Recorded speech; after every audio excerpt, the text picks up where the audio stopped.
Good morning students, आप सभी का जूलॉजी की ऑनलाइन क्लासेस में हार्दिक स्वागत है। तो पिछली क्लास में अपन ने जिस टॉपिक के बारे में बात की थी वो था प्रोकैरियोटिक एवं यूकैरियोटिक सेल्स। उनके डायग्राम बनाए थे अपन ने। उन डायग्राम्स के आधार पर ही अपन ने उनमें असमानताएं देखी थी और उनमें समानताएं भी देखी थी। ठीक है, उसी से आगे अपन बढ़ते हैं हिस्ट्री में। तो आज का जो अपना टॉपिक रहेगा वो है सेल थ्योरी, यानी कोशिका सिद्धांत।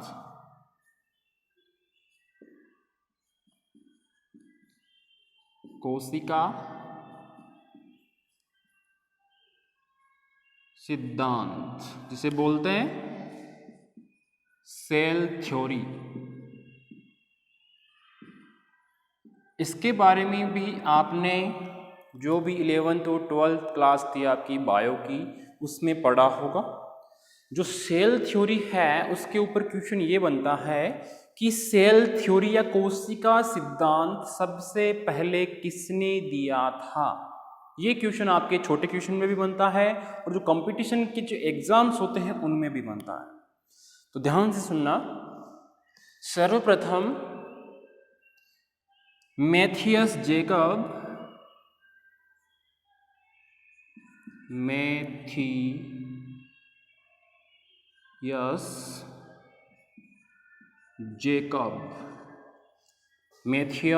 जेकब एवं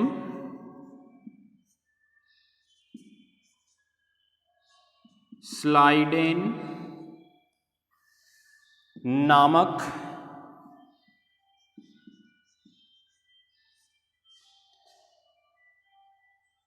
वनस्पति वैज्ञानिक, ये जर्मन वैज्ञानिक थे। मैथियस जेकब एवं स्लाइडेन नामक वनस्पति वैज्ञानिक, यानी बॉटनी के वैज्ञानिक थे, साइंटिस्ट थे। इन्होंने सन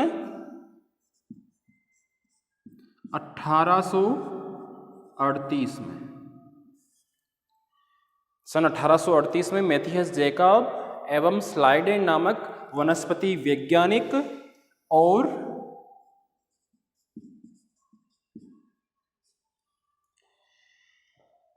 थियोडर स्वान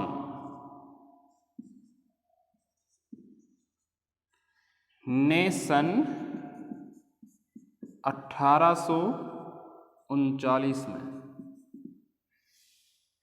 वापस रिपीट कर रहा हूं, मैथियस जेकब एवं स्लाइडेन नामक वनस्पति वैज्ञानिक ने सन 1838 में एवं थियोडर स्वान ने सन 1839 में सर्वप्रथम सेल थ्योरी के बारे में बताया था। तो आंसर है, ये चीज ध्यान रखना, ये तीनों साइंटिस्ट के नाम, मैथियस जेकब, स्लाइडेन नामक ने तो वैज्ञानिक ने 1838 में और थियोडर स्वान ने सन 1839 में। ये जो थियोडर स्वान थे ये जंतु विज्ञान के वैज्ञानिक थे। कौन से विज्ञान के? जंतु विज्ञान के, यानी जूलॉजी के वैज्ञानिक थे।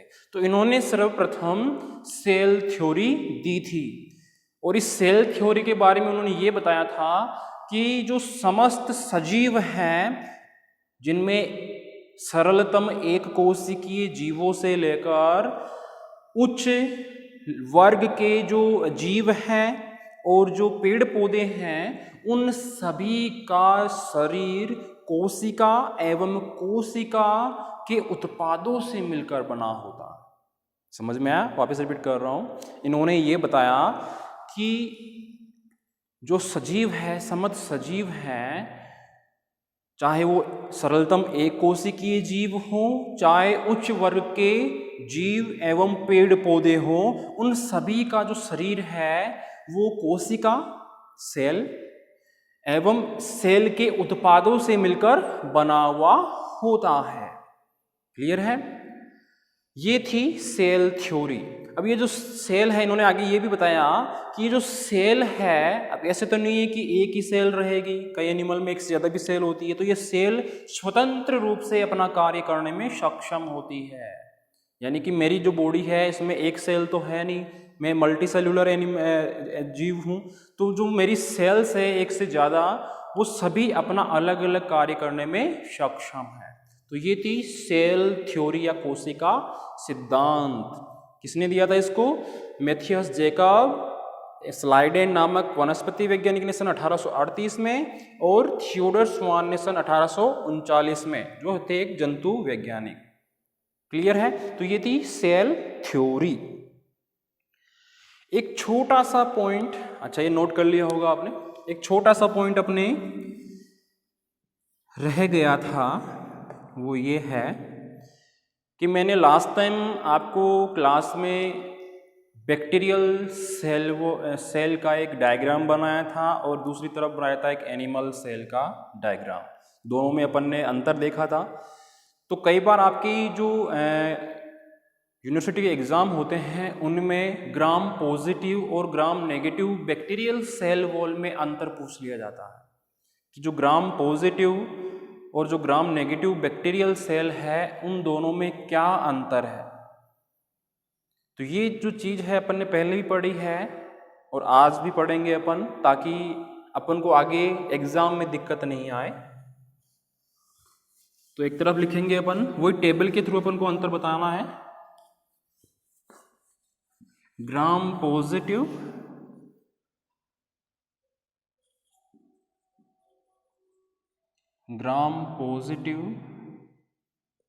सबसे पहले नेगेटिव ले लेते हैं, ग्राम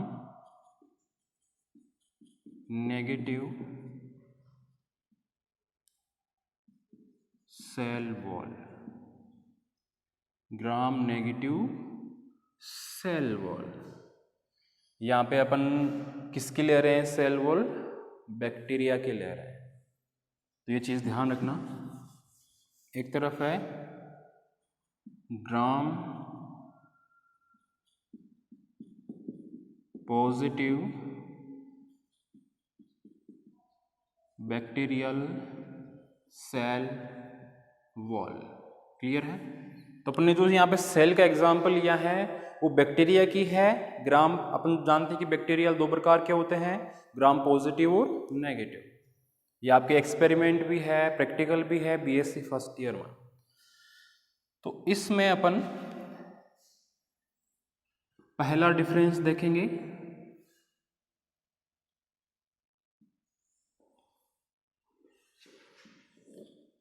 जो पहला डिफरेंस है वो ये है कि जो gram negative bacterial cell wall होती है वो कम समांगी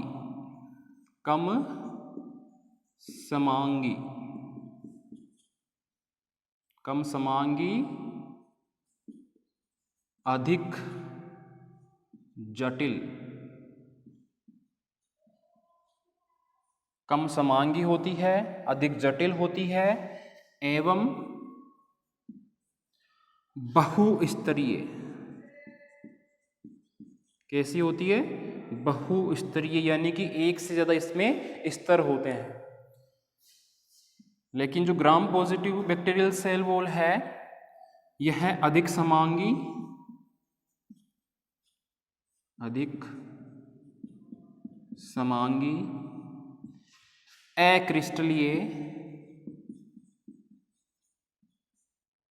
अक्रिस्टलीय एवं एक स्तरीय। कैसी होती है? एक स्तरीय।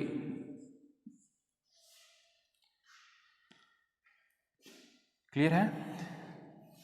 पहला जो अंतर अपन ने बताया है इन दोनों में, ग्राम नेगेटिव की जो बैक्टीरियल सेल वॉल होती है वो कम समांगी होती है, अधिक जटिल होती है। जटिल क्यों होती है? क्योंकि ये एक से अधिक स्तरों से मिलकर बनी हुई होती है। लेकिन जो gram positive bacterial cell wall है वो अधिक समांगी होती है, यानी समान से दिखती है अपन को, अक्रिस्टलीय होती है, कोई क्रिस्टल वाला भाग नहीं होता इसमें, एवं एक स्तर यानी एक ही लेयर की बनी हुई होती है। ध्यान देना, ये बहुस्तरीय है लेकिन ये एक ही स्तरीय है, पहला अंतर। दूसरा, अपेक्षाकृत पतली, लगभग 10 से 15 नैनोमीटर। यानी कि ये जो बहुस्तरीय सेल वॉल है, gram negative bacterial cell wall, ये पतली तो होती है लगभग 10 से 15 नैनोमीटर की, लेकिन बहुस्तरीय होती है, ठीक है। एवं 5 स्तरीय, जो बहुस्तरीय मैंने लिखा है उसमें लगभग कितने स्तर है? 5 स्तर है, इसलिए बहुस्तरीय से बोल रहे हैं अपन। और सेल के शुष्क भार का लगभग 10 से 20% पार्ट भाग बनाती है। कितना परसेंट? 10 से 20%। यानी कि जो ये जो सेल वॉल में बता रहा हूँ ग्राम नेगेटिव बैक्टीरिया की, ये पतली तो होती है कितनी? 10 से 15 नैनोमीटर। बहुस्तरीय लिखा है तो लगभग ये 5 स्तर की बनी हुई होती है, इसलिए बहुस्तरीय लिखा है मैंने यहाँ पे। और जो एक सेल है, एक ग्राम नेगेटिव बैक्टीरियल जो सेल है, उसका अगर शुष्क भार लिया जाए, टोटल शुष्क भार लिया जाए, तो उसमें से 10 से 20% जो भाग है वो किसका रहेगा? सेल वॉल का रहेगा, ठीक है। अब देखते हैं अपन gram positive bacterial cell wall. यह अपेक्षाकृत मोटी, लगभग 25 से 30 नैनोमीटर मोटी एवं एक स्तर की और सेल के शुष्क भार का लगभग 20 से 40% पार्ट बनाती है, भाग बनाती है। तो ये अंतर देखते जाना। अपेक्षाकृत इसमें पतली है, लेकिन कितनी पतली है? 10 से 15 नैनोमीटर, लेकिन पॉजिटिव में 25 से 30 नैनोमीटर। ये 5 स्तरीय है, ये एक ही स्तरीय है, ठीक है। ये सेल के शुष्क भार का या ड्राई वेट का लगभग कितना परसेंट पार्ट बना रही है? 10 से 20% भाग बना रही है, जबकि ये वाली 20 से 40% भाग बना रही है।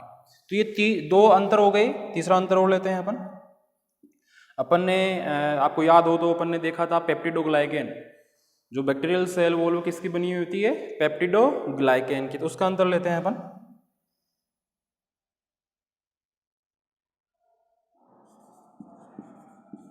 पेप्टिडोग्लाइकेन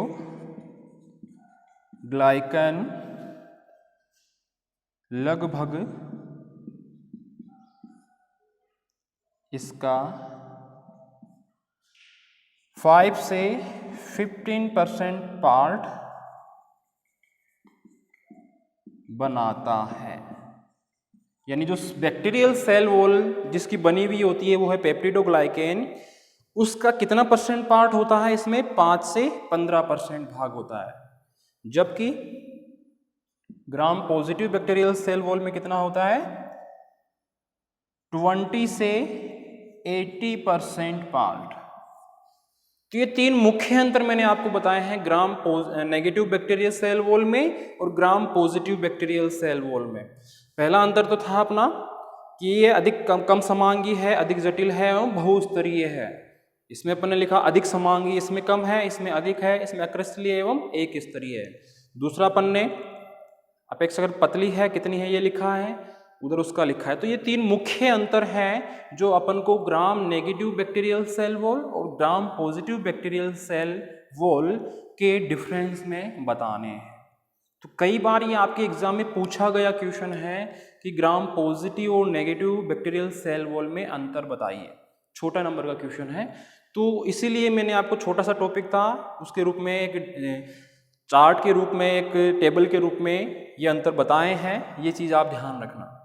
हालांकि आपके पहले भी पढ़े हुए हैं, लेकिन एक बार फिर माइंड में ले लेना इनको, क्योंकि ये अपने सिलेबस में है। पेपर नंबर 2 चल रहा है अपने सेल बायोलॉजी एंड जेनेटिक्स। तो सेल बायोलॉजी वाले पार्ट में ये बैक्टीरियल सेल वॉल का भी जिक्र किया गया है। क्लियर है? ठीक। आगे जो टॉपिक है अपना, अपन लास्ट टाइम चल रहे थे सेल थ्योरी में। सेल थ्योरी से आगे जो अपना पॉइंट स्टार्ट होगा वो है कोशिका अंगक। क्या है? कोशिका अंगक। कोशिका अंगक इसे बोलते हैं सेल ऑर्गेनेलीज।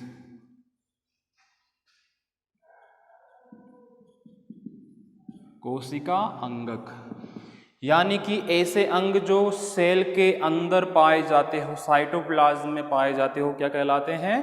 कोशिका अंगक। ध्यान से सुनना। जैसे मान लो कि ये मैंने कोई आउटलाइन सेल का डायग्राम बनाया है, यह है सेल की सेल मेम्ब्रेन या कोशिका कला या प्लाज्मा कला। इसके साइटोप्लाज्म में, साइटोप्लाज्म अपन किसे बोल रहे थे? कोशिका द्रव्य को।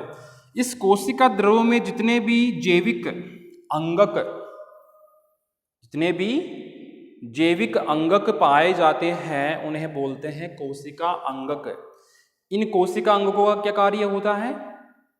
जो संश्लेषी क्रियाएं हैं, जो उपापचयी क्रियाएं हैं, उन सभी का ये स्थल होते हैं। कौन होते हैं? कोशिका अंगक। वापस ध्यान से सुनना। यह सेल के साइटोप्लाज्म के मध्य भाग में या साइटोप्लाज्म में या कोशिका द्रव्य में पाए जाने वाली जैविक संरचनाएं होती है जो संश्लेषी क्रियाएं एवं उपापचयी क्रियाओं का स्थल होते हैं, जिन्हें अपन क्या बोलते हैं? कोशिका अंगक। क्लियर है? अब बात करें एग्जाम्पल की कि सर आपने डेफिनेशन तो बता दी, लेकिन एग्जाम्पल क्या है? तो एग्जाम्पल बहुत सारे हैं। मैंने आपको पहले ही बताया था डायग्राम में प्रोकैरियोटिक और यूकैरियोटिक सेल्स के। एंडोप्लाज्मिक रेटिकुलम है जिसे बोलते हैं अंतःपरद्रवी जालिका, फिर है माइटोकॉन्ड्रिया। तो ये सभी जो अंगक है वो किसके अंदर पाए जाते हैं? सेल के कोशिका द्रव्य में। तो एक दो के नाम में लिख देता हूं। एंडोप्लाज्मिक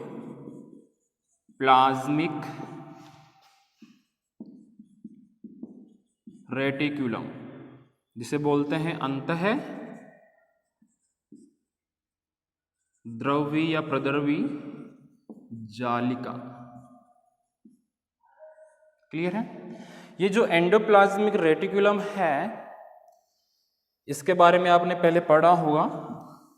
कैसी होती है ये? अच्छा, जितने भी जो अपने कोशिका अंगक आएंगे उन सभी की अपन इंडिविजुअल प्रत्येक की अलग अलग डिटेल्स से बात करेंगे, डायग्राम भी बनाएंगे, कितनी संख्या में ये पाए जाते हैं, कार्य क्या है, संरचना क्या है, उसके बारे में विस्तार पूर्वक जानकारी ग्रहण करेंगे। ये तो अपने एक आउटलाइन टॉपिक लिया है, उसमें कौन कौन से अंगक है उनका नाम लिखेंगे और बाकी आगे इनकी डिटेल में अपन बात करेंगे। तो जो एंडोप्लाज्मिक रेटिकुलम है शॉर्ट में इसे बोलते हैं ER। क्या बोलते हैं? ER। एंडोप्लाज्मिक से E एवं रेटिकुलम से R। तो जो ER है वो पतली होती है, शाखित होती है,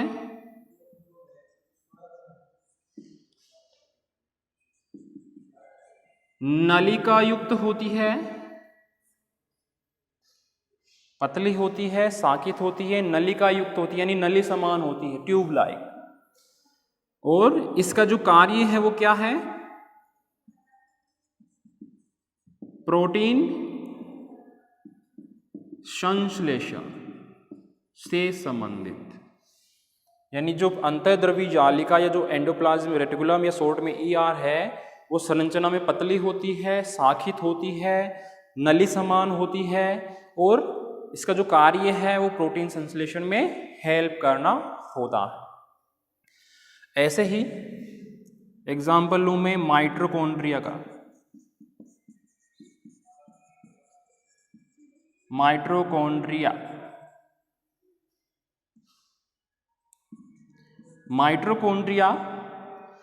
एक खोखली किस संरचना होती है? खोखली सबसे बड़ी खोखली होती है, सबसे बड़ी होती है, छड़ समान। किसके समान? जैसे ये मार्कर है मेरा, छड़ के समान, ऐसी खोखली होती है, छड़ समान होती है, सबसे बड़ी संरचना होती है। और इससे क्या बोलते हैं? कोशिका का पावर हाउस ऑफ सेल। यानी कि कोशिका को एनर्जी कौन प्रदान करेगा? माइटोकॉन्ड्रिया, क्योंकि यहां पे क्या होता है? फूड का ऑक्सीडेशन। तो मैं लिख रहा हूं फूड का ऑक्सीडेशन सॉरी।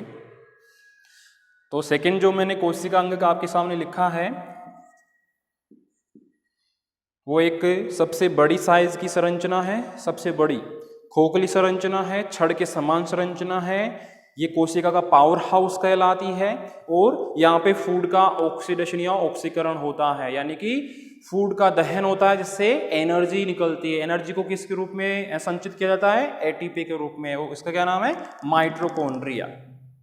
तो ये मैंने आपके सामने अभी तक 2 कोशिका अंगों के बारे में बात की है, नाम लिखे हैं उनके और उनकी संरचना कैसी होती है और उनके कार्य क्या होते हैं ये लिखे हैं। बाकी के जितने भी आगे और है 7-8 अंगक और है, उन सभी का अपन नाम लिखेंगे, उनके कार्य और संरचना क्या होती है वो देखेंगे। तो ये चीज़ जो अपन क्लियर करेंगे वो नेक्स्ट क्लास में करेंगे। आज के लिए बस इतना ही। ठीक है, धन्यवाद।